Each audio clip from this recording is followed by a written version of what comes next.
High friends, welcome back to my channel. तर आज आपण एक नवीन गावरान पद्धतीची छान रेसिपी बघणार आहोत। तर मी कढईत तेल घेतले, त्याच्यामध्ये मीडियम साईजचा कांदा कट करून छानपैकी परतून घेणार आहे।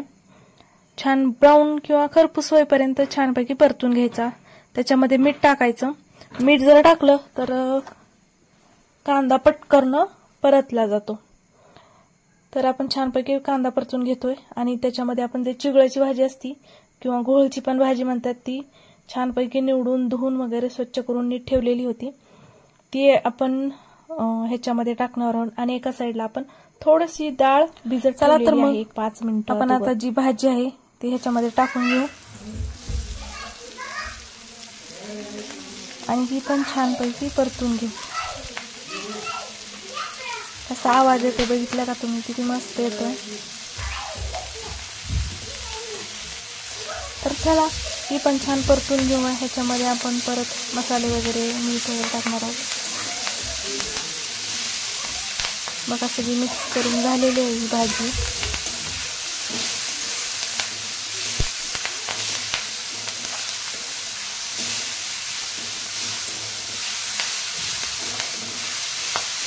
तुम्हाला जर व्हिडिओ आवडत असेल तर व्हिडिओला लाईक करा जा आणि चॅनलला सबस्क्राइब करा जा।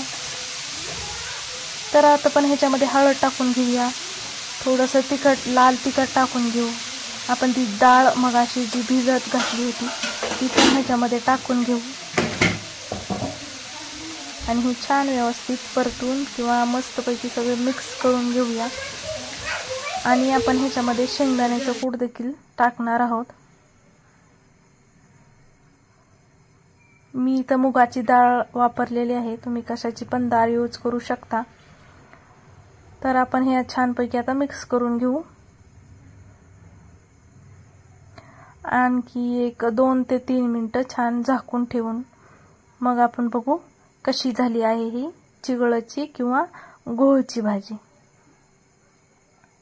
भाकरीसोबत खूप टेस्टी लागते, तुम्ही एकदा नक्की ट्राय करून बघा आणि मग मला सांगा की कशी झालेली आहे भाजी। तर आपण मी इथं शेंगदाण्याचं कूट टाकते, ते पण छान मिक्स करून घेऊन ठेवते।